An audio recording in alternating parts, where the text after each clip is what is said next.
My name is Keani, little fawn to my Indian ancestors. In Hawaiian, it means gentle breeze with soft fragrance. The sky is always blue where I come from. The sun, a cosmic blaze. My cool green island. These moments, a lifetime ago, I remember. My mom, Donna, grew up in Texas, where her Blackfoot Indian ancestry produced a beautiful woman. As a young lady, she went to the University of Southern California to study philosophy and art. In 1950, Donna took a 10-hour flight in one of those old propeller-driven airplanes and headed for adventure in Hawaii. After all the activity during World War II, Hawaii had returned to its casual tropical pace.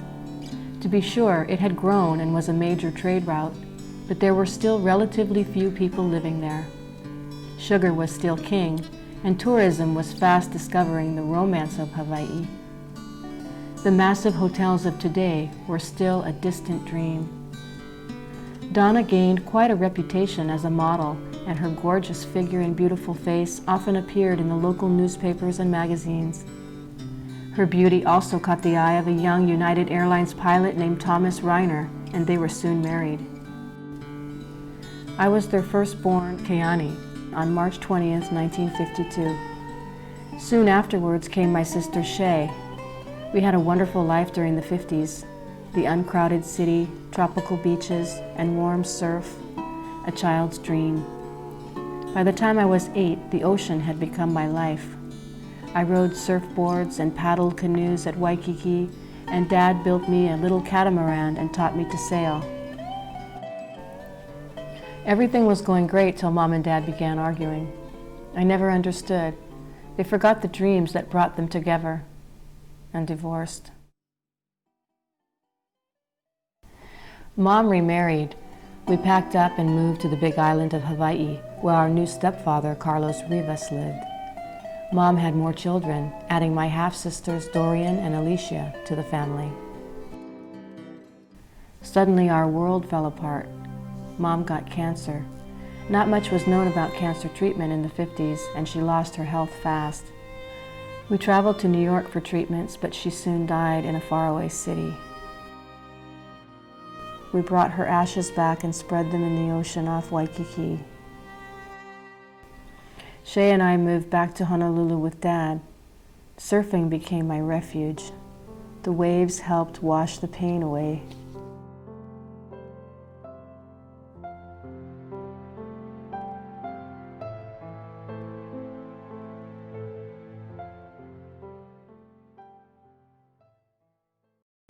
At 16, I got the urge to explore.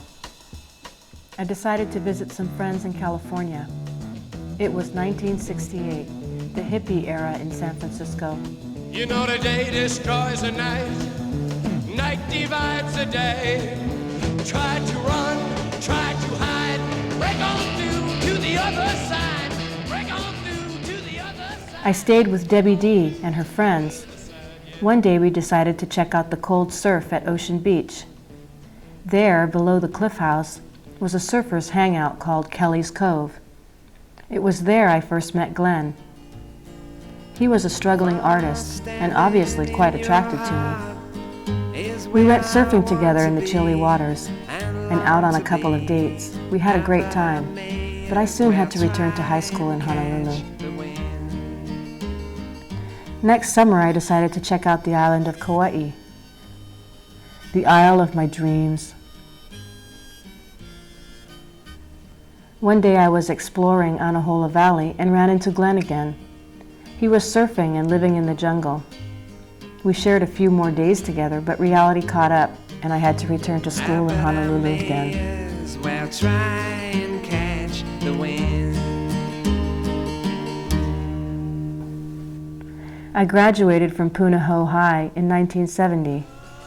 I was 17 and had the whole wide world before me.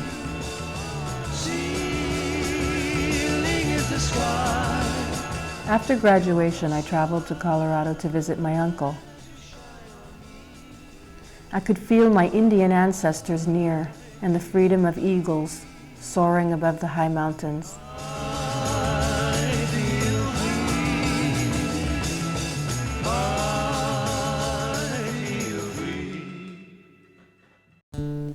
I returned to Honolulu and could see that it was changing rapidly.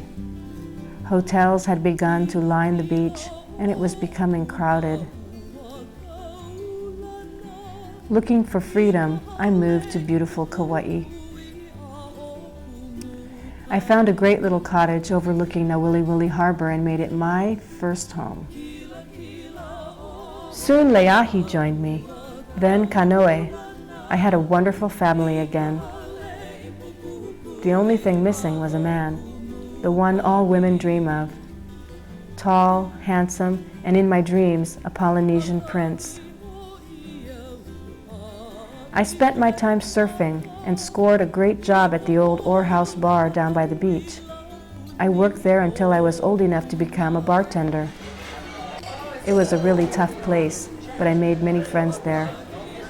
My proudest achievement was to never have a fight on my shift. I performed at the sacred heiau of Kauai, dancing in the ancient Hawaiian ways.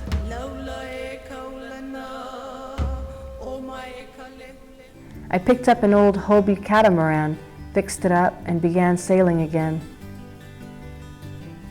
I even made extra money giving rides. It was thrilling to be out racing upon the waves.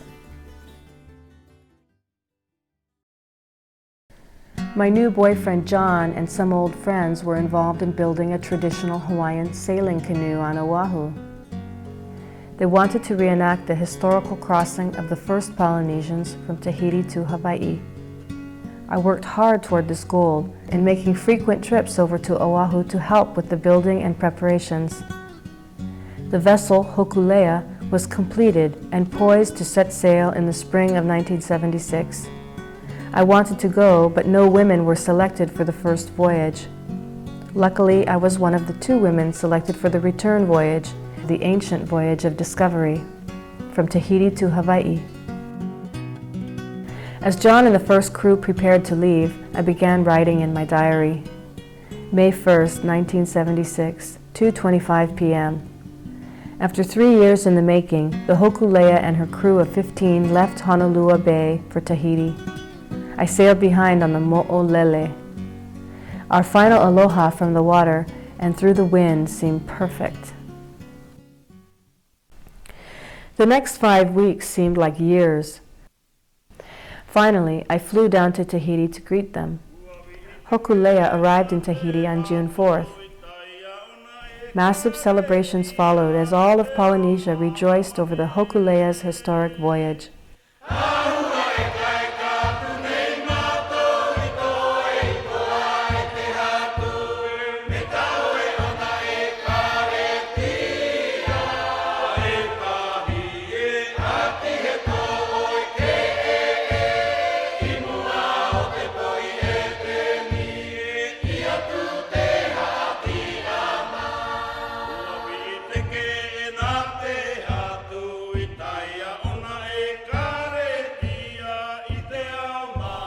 With John and the rest of the crew, we spent the next month surrounded by admirers, exploring Tahiti and preparing the Hokulea for its voyage to Hawaii. My great adventure was about to begin. Kavika is our captain. My crewmates are Penny, Kimo, Snake, Ben, Mel, Kainoa, Gordon, Maka'ala, Nainoa, Lele, Andy, and our dog Hoku. Penny and I will be the first women since ancient times to sail upon a voyaging canoe from Polynesia to Hawaii. July 4th, 1976, departure day, up early. Breakfast at the marketplace. Said aloha to John and my other friends. All piled up with shell lays after church. Glad to get going. Sailing out, it takes 2 hours to clear the harbor, but we're on our way. Good winds come up, east-southeast. Start my first watch, 1 to 7 p.m. getting rough. Penny is sick. Ben, too. Everyone cold and wet, but ready and homeward bound.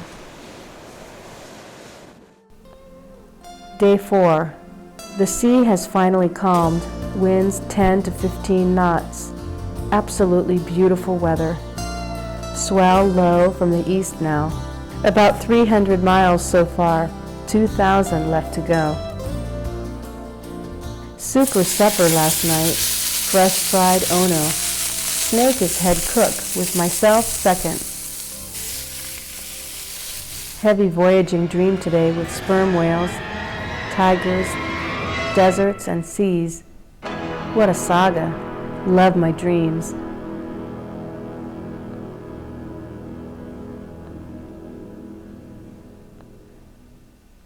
Day 6. Washed clothes. Caught some sun. Swam between hulls today. Full moon tonight. This crew is crazy. Much music and laughter. I lie awake thinking of home, thinking of all the work, love, headaches, frustrations, and time everyone has put into Hokulea. My life would be very different now if Hokulea hadn't entered. Seems a very, very deep part of me now.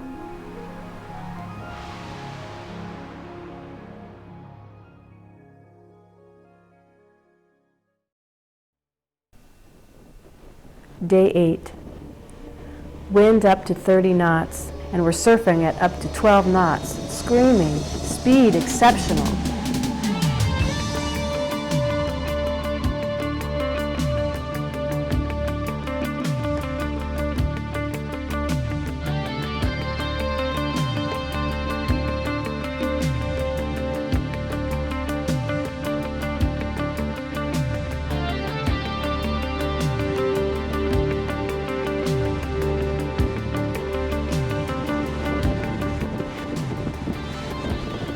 162 miles covered today, a new record for Hokulea. Day 11. Wind has dropped as we pass the equator. Entered the hot doldrums at 0300, going in circles. Squalls hit early in the morning and the wind picks up from 0 to 20 knots in 15 minutes, lashing cleats and hauling sheets. Hard rain and much wind. Getting colder. Day 14. Damn dog ate my notebook. Wind died at noon. No fish for a long time. Bummer. 2 weeks sailing now. Salt sores on my leg getting worse. Amazed how some people have to lay it on. Any little mistake, they'll stomp you. The blame game. Must be Tropical Storm Diane approaching us. First crew was out twice as long. No wonder they went crazy. So tired. I'll be really glad to get back in my little house soon, alone.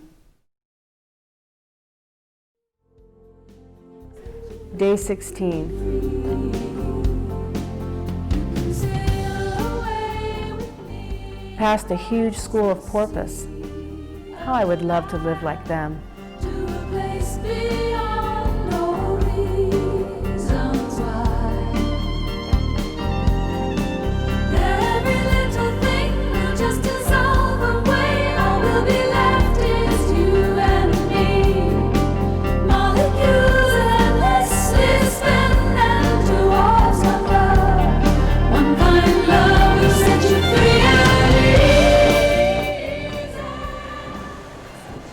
Polaris visible now. Cold, wet night and wind 20 to 25 knots.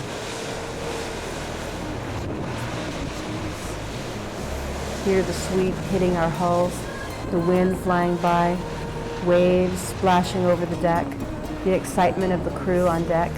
Hokulea is alive.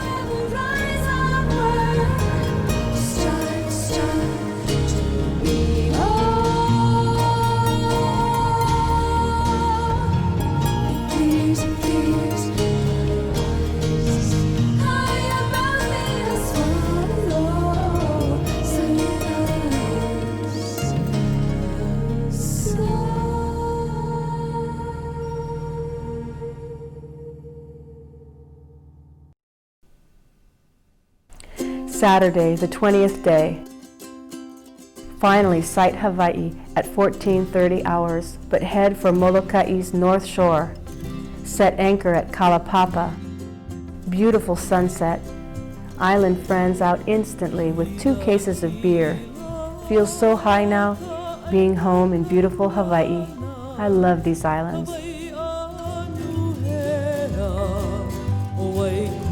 Monday, July 26th, 1976.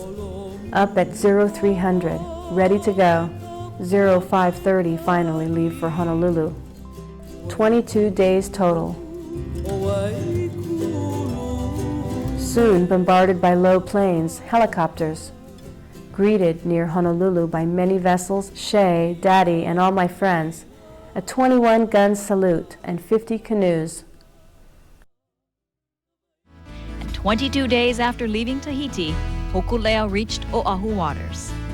The Honolulu Fire Department's fireboat put on a water display, and a flotilla of boats escorted Hokulea to Honolulu.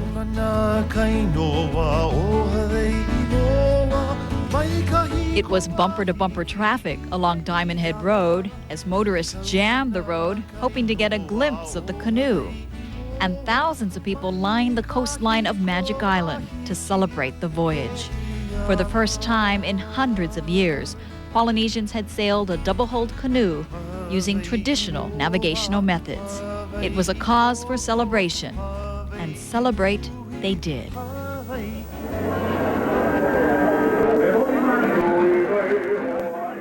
Finally ashore after paddling a bit. Start dancing with Lele to Tahitian beat. Feeling so good, great to be home.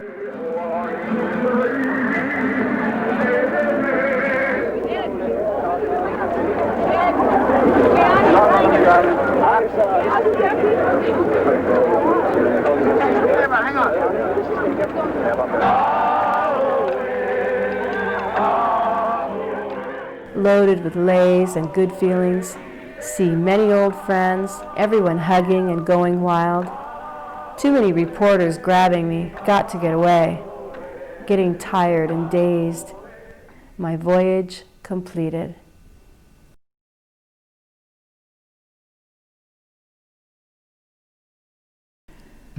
Finally, home in Kauai. The quietness, the solid ground. Enjoying the warm morning sunshine in my garden. I'm so happy to be home in Kauai. I continued sailing my Hobie Cat and got a new job aboard the Kalapaki Kai, a large, beautiful sailing catamaran running tours out of Nawiliwili Harbor.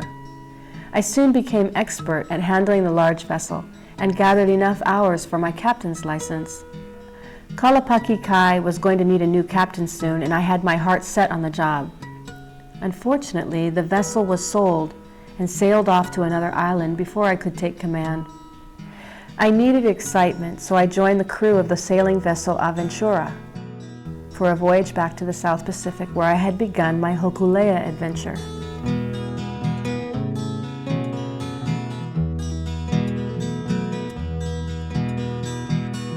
I remember days when we were smiling, when we laughed and sang the whole night long. And I will greet you as I find you, with the sharing of a brand new song. Last night I dreamt I was returning, and my heart called out to you to please accept me as you find me. Ke aloha ku home o kahanu, ke aloha ku home o kahanu.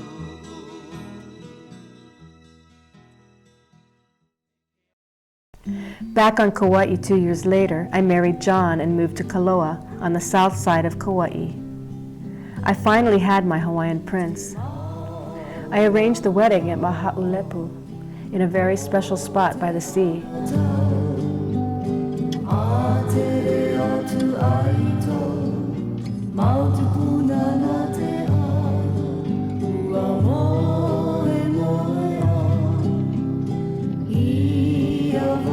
Two years later, Kepa was born. Kepa would always be my #1 treasure and achievement. I was happy living in Kaloa with John and raising Kepa. I started running Hobie cat rides again, out through the south side surf at Poipu Beach. I was able to fill my life with surfing, sailing, hula, and still ran a household and raised a child. I felt great and celebrated life by plunging my body daily into the life-giving waves. One day I noticed a hard spot on my right breast. I went to the hospital where it was diagnosed as advancing breast cancer. I was operated on immediately. Afterwards, my friends threw a benefit and made enough money for me to go to a health clinic in Mexico. I fasted and cleansed and came back to Kauai feeling pretty good. Unfortunately, my relationship with John was deteriorating.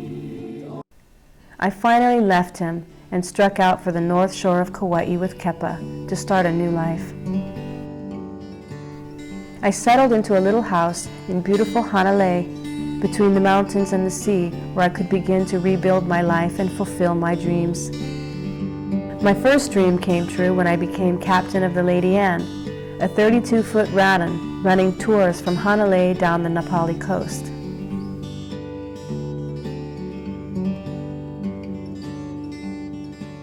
I spent my other time with Kepa and surfing the beautiful beaches of the North Shore. I managed to fit a few boyfriends in, but my real passion became jazz dancing.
I thought I had beaten cancer, but 2 years later it returned. I had to leave Kepa and my beautiful Kauai for San Francisco to undergo chemo and radiation treatments.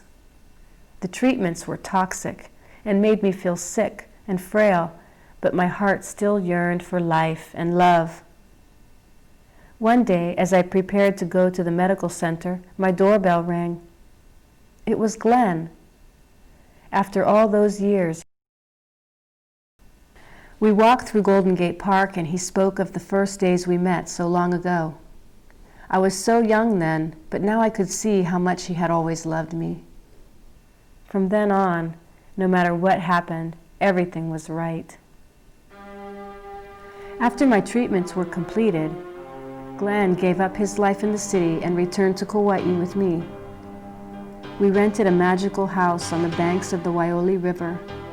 I now had everything, my Kepa and an insatiable appetite for life. It's hard for me to stop my heart. Love never knows when the time is right. I don't want to hurt anybody, but can't help loving you. I never felt like this before. I know this is special, worth waiting for.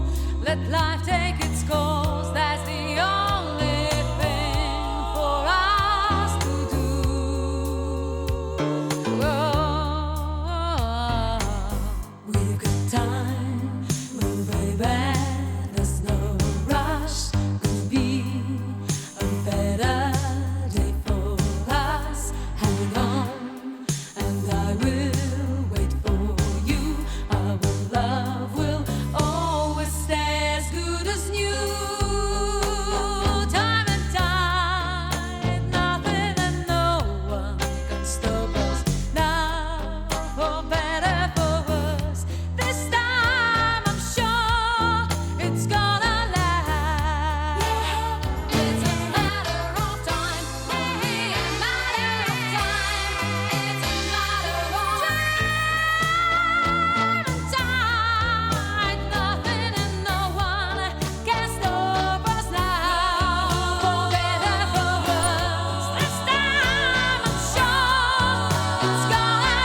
Later that year, I made a challenging voyage as a member of the first all-woman team to complete the 100-mile no-holokai sailing canoe race from Oahu to Kauai. The boat belonging to the all-women crew from the Hanalei Canoe Club. For the first time ever, a crew made up of all wahine started and finished Na Holokai. On the first ever all wahine crew from hometown Hanalei proved they could do it. Hanalei in 7th place. Oh, we killed it on the way!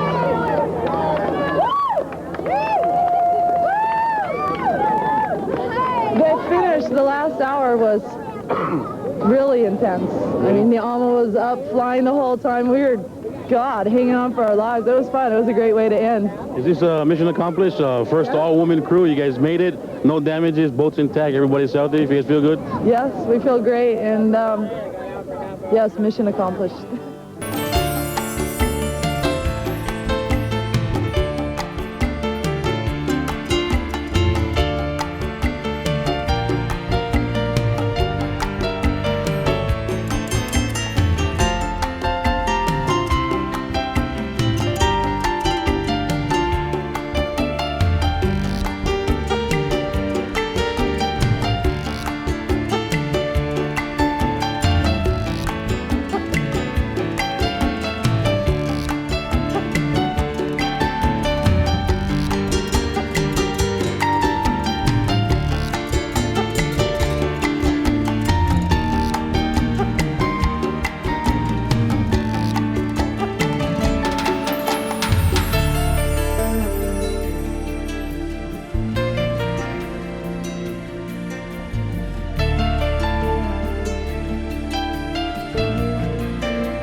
On September 11, 1992, Hurricane Iniki struck Kauai.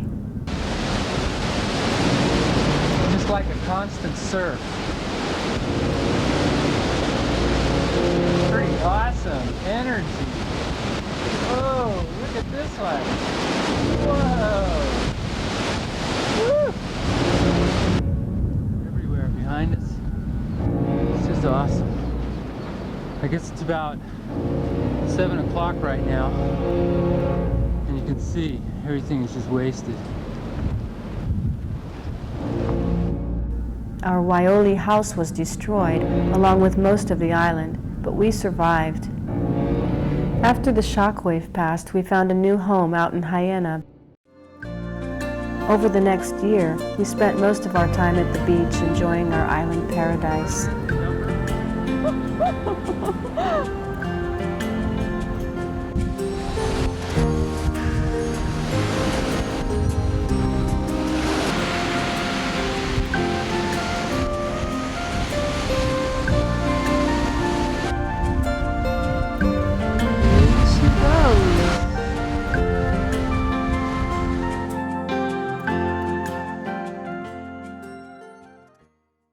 Then the cancer returned.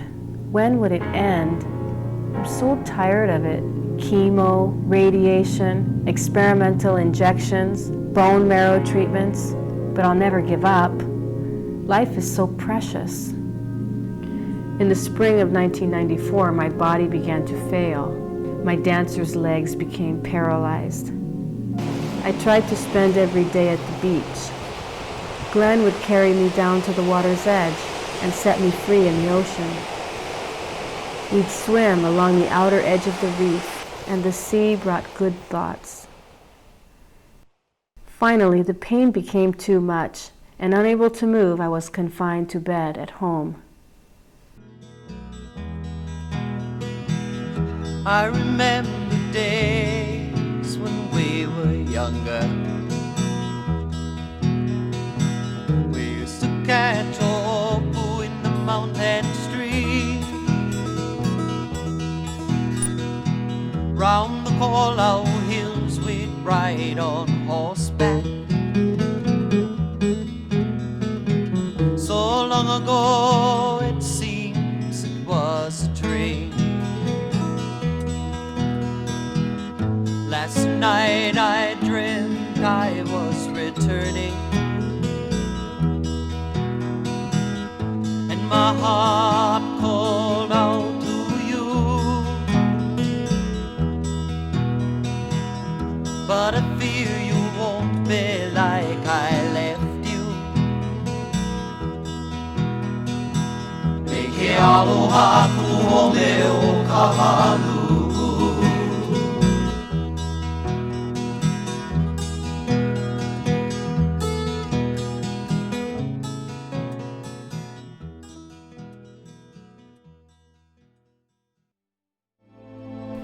In August, they carried me to the beach and immersed me in the cool ocean waters. It was time. I accepted that death was near. The pain had finally become too much, and I was forced to the hospital. Friends and relatives gathered. At times they became irrational, but I could see my life so clearly.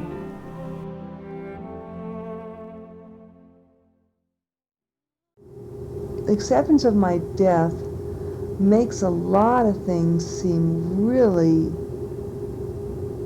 dumb. It makes a lot of things that you know, I would have normally gotten all upset about and made a big deal about seem real infinitesimally small and insignificant.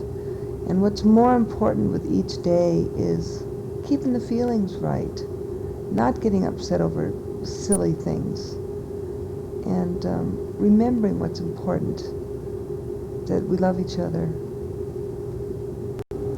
First of all, I'm a mother. I'm very, very proud of my son. Can I show you his picture? My son, Kepa Cruz, is going into Kamehameha schools. I thank God that he'll be boarding, so that it's a great relief off of me to know that he'll be in good hands and living in an environment where he'll be nurtured educationally, and he has a lot of family support, not only on Kauai but on Oahu. So that's number one thing in my life, and I've enjoyed every second of that. I'm lucky in my life. I've had lots of adventures. I guess the passions in my life have been adventure, sailing being the number one aspect to that. I was fortunate enough to sail with the Hokulea in 1976 on their initial voyage back from Tahiti to Hawaii. That meant a lot to me. It redirected my life. It gave, you know, when I was in my young 20s, not really knowing what to do, it gave me a real direction for many years. Even to this day, I'm still involved with the Hokulea and a part of that ohana, and very proud to be part of that. I've done a lot of other sailing too. I sailed all through the South Pacific at times and lived on boats and worked as a boat captain. I do love the ocean. Did that for about 10 years. You know, I may be dying young, but I've packed a lot in this life.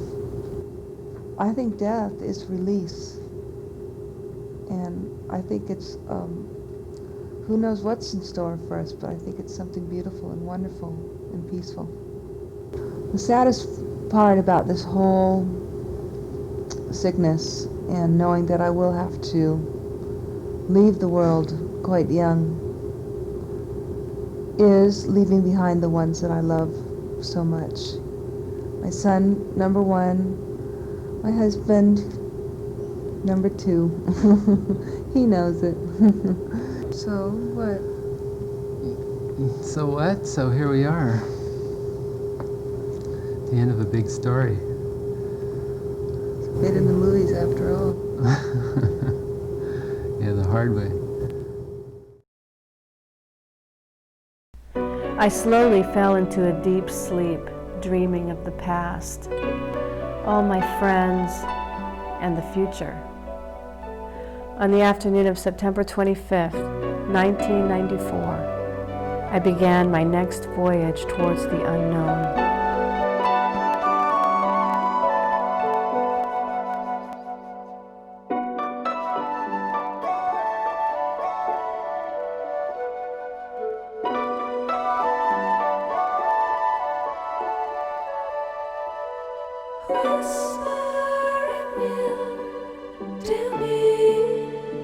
secret to kiss my breath with the wisdom you know. Whistling in freedom movement, invisible unto the eyes.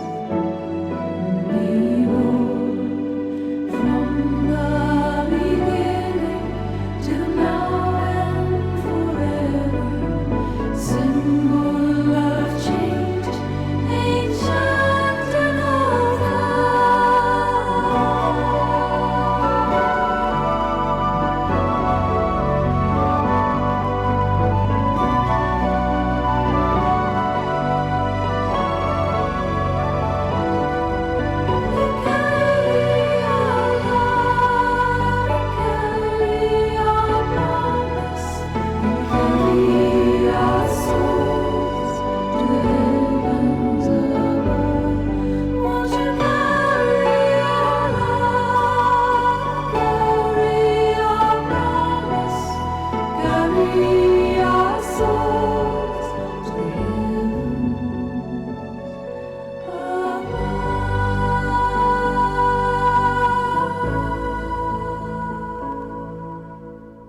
They took my ashes to Honolulu and boarded the sailing canoe Hawaiiloa.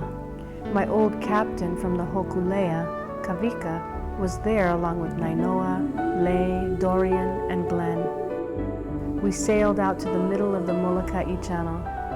Dorian and Glenn cast locks of my hair into the sea, as I had asked, and cast my ring into the deep blue waters. It flashed in the sun one last moment, then disappeared, tumbling slowly down to where only I can find it.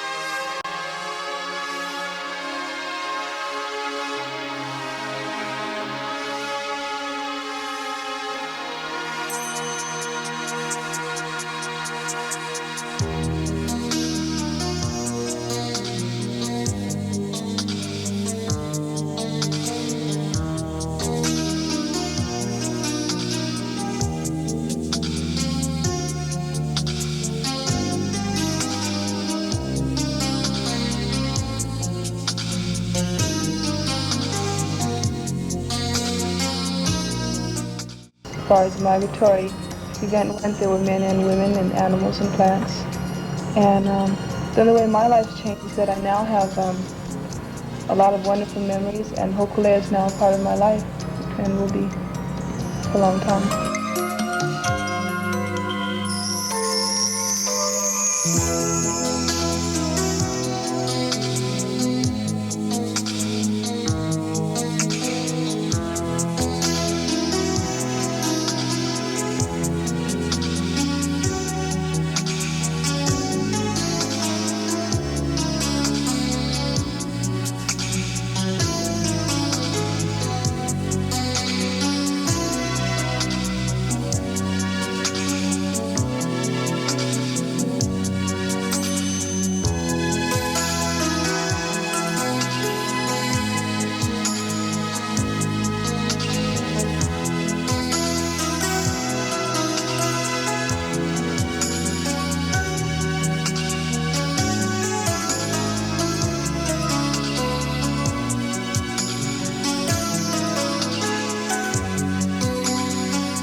I'll whisper to you on the gentle breeze.